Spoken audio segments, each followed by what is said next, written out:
ырларды созолонтуп ырдап, көптөгөн ырларга угун жаратып, жаш болсо дагы көпчүлүктүн ырышкыбоздорунун сүйгөнчүлүгүнө ээ болуп келатат. Маданияттын мыктысы Надырбегим Исабековага сөзүн айтып коёюн. Рахмат, Гүлбарчын эже, сону жакшы алып баратасыз. Урматтуу бүгүнкү ушул ыр маектин жалпы кадырман катышуучулары, ырышбоздору, шаарыбыздын өнөр алдыда жүргөн инсандары.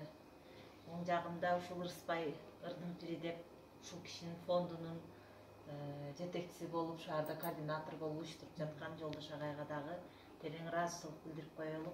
Рахмат.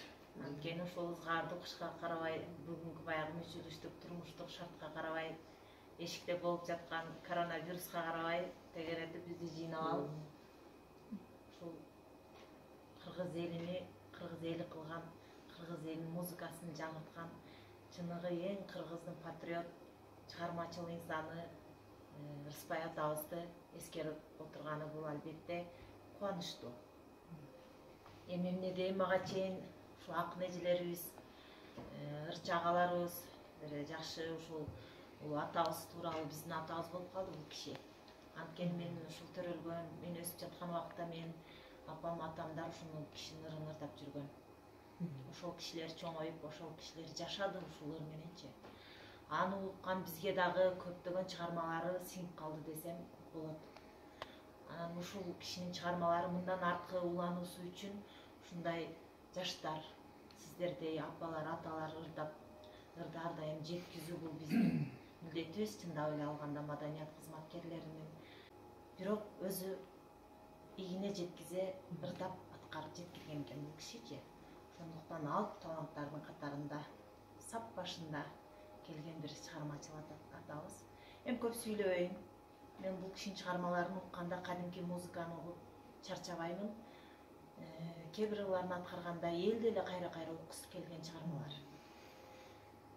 Эскирбеген чыгармалар, жыл сайын жаңырган чыгармалар десем болот. Анда сиздер үчүн Ырыспай атабыздын Биримкул Алыбаевдин сөзүнө жазылган Жолу карын билген деген чыгармасыны ырдап берейин.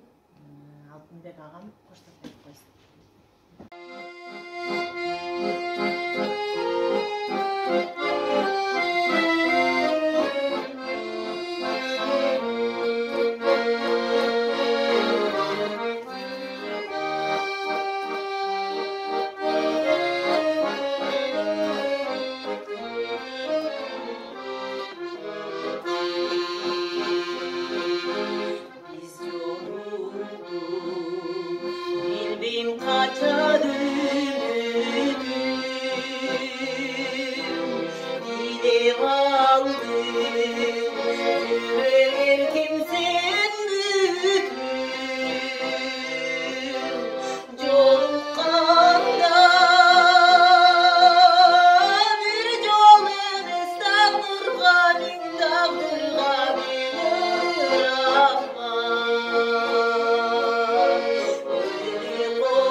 Gödönümüz